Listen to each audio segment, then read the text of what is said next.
여러분 안녕하세요. 7분 국어 시간입니다. 이번 시간에는 관동별곡의 구성과 작품 속에서 드러나는 작가의 현실인식에 대해서 살펴보도록 하겠습니다. 작가인 송강정철은 세상에 도가 있을 때 더불어 나아가 유교적 이상국가를 실현하려는 겸재천하와 세상의 도가 무너지고 소멸되어 혼란스러울 때에는 귀거래하여 홀로 몸과 마음을 수양하는 독선기신의 상호보완적인 유교적 현실인식을 가지고 있습니다. 금강산을 등반하는 과정을 담아내고 있는 작품의 앞부분에서는 작가가 관원으로서의 소임을 다하려는 겸재천하의 현실인식 태도가 주로 드러나게 됩니다. 반면에 금강산을 내려오는 부분에서는 자연 속에 묻혀 인간 본연의 욕구를 추구하려는 독선기신의 태도가 주로 드러난다고 할 수가 있습니다. 세계에 대하여 이렇듯 서로 다른 태도는 표면적으로 모순이 되어 있는 듯하게 보이지만 실제로 사대부에게 있어서 상호 보완적인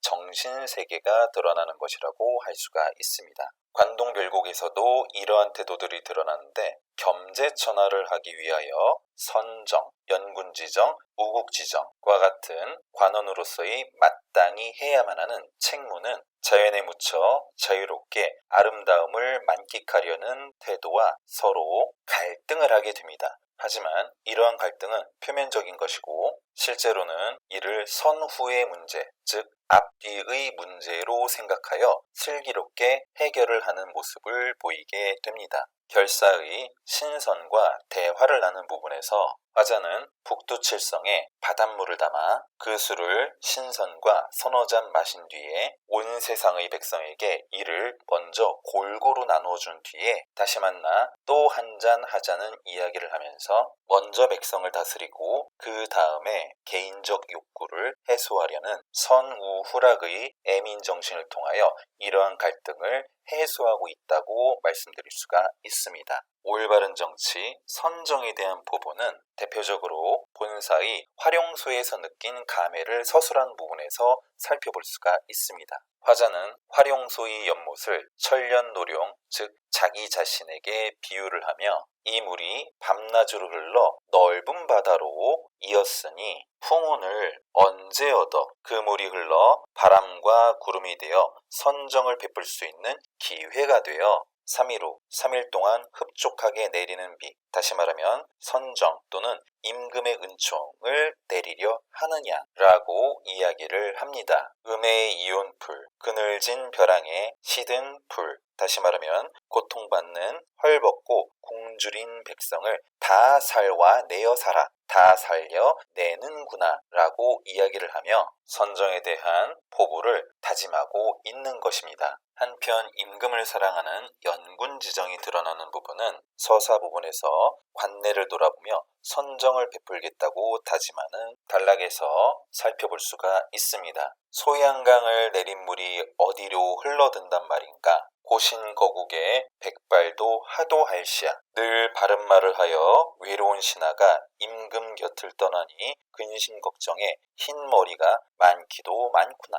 동쥐밤 개우새와 북관정의 올라하니 철원에서 밤을 새고 북관정에 올라가니 삼각산 디일봉이 함하면 베리로다. 삼각산 가장 높은 봉우리가 웬만하면 보일 것도 같구나. 여기에서 삼각산은 북한산을 말합니다. 북한산 자락에 경복궁이 있다는 사실을 우리가 알 수가 있는데요. 화자에게 있어서 북한산은 임금을 떠올리게 하는 매개체라고 할 수가 있습니다. 나라를 걱정하는 마음이 대표적으로 들어있는 부분입니다. 본사 뒷부분의 의상대 일출의 장관과 감회를 서술하는 부분을 살펴볼 수 있는데요. 일출을 보리라 밤뚱만 니려하니 떠오른 태양, 다시 말하면 임금을 보기 위해 일어나니 아마도 열구름 근처에 머물시라. 아마도 지나가는 구름이 근처에 머물까 두렵다. 다시 말씀드리면 임금의 지혜와 선정으로 밤을 대낮같이 밝히려고 하는데 그 햇빛을 지나가는 구름이 가릴까 두렵다는 뜻이라고 말씀드릴 수가 있습니다. 따라서 지나가는 구름은 문학작품 속에서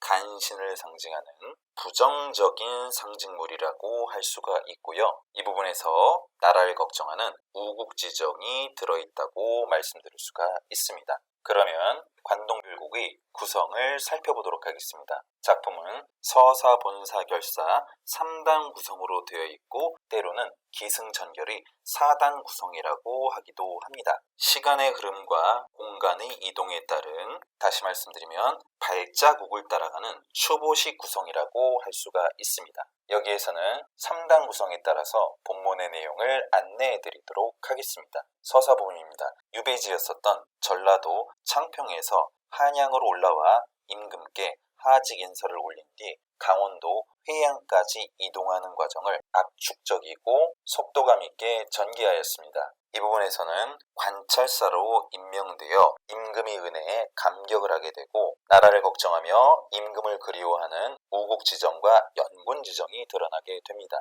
또한 동주, 즉 철원에서 궁예의 대걸터가 쇠락했음을 확인하며 긴 역사 속의 흥망성쇠에 대한 무상감, 즉 다시 말하면 인생무상과 맥수지탄의 정서를 형성하고 있습니다. 또한 강원도 북부의 회양으로 가게 되면 중국의 동일한 지명을 가지고 있는 회양 지방을 다스리던 급장유의 선정을 떠올리며 자신도 이처럼 올바른 정치를 하겠다는 몽민관으로서의 선정에 대한 포부를 다짐하게 됩니다. 본사는 내금강을 유람하는 부분과 관동팔경 그리고 동해안을 유람하는 부분으로 나누어서 살펴보도록 하겠습니다. 만폭동 폭포의 장관을 구경한 다음에 금강대로 이동하게 됩니다. 여기에서는 학이 나는 모습을 보고 매처학자, 매화를 아내 삼고 학을 자식으로 삼았다는 송나라 시인 인포를 화자 자신에게 비유하게 됩니다. 다시 말씀드리면 화자 자신을 신선에 빗대어 표현함으로써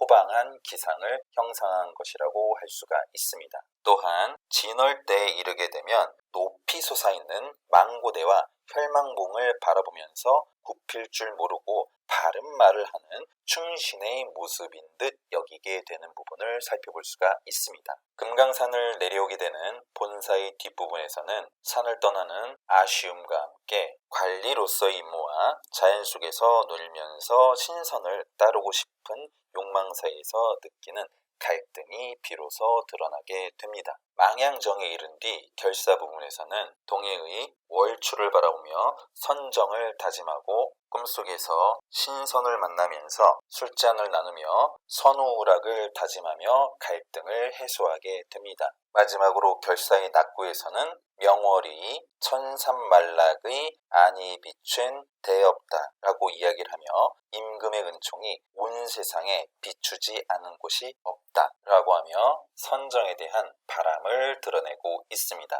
관동별곡은 안축의 경기체가 관동별곡, 백광홍의 가사 관서별곡, 송순의 가사 변항정가의 영향을 받게 됩니다. 이러한 관동별곡은 선조 13년에 송강가사 이선본에 수록되어 있습니다. 말씀드린 내용 정리하도록 하겠습니다. 작가는 사대부인 송강정철이고 추보식 구성으로 되어 있습니다. 관동팔경을 유람하면서 느낀 연군지정과 애민사상이 들어있다고 할 수가 있습니다. 그러면 7분국어 마치도록 하겠습니다. 안녕.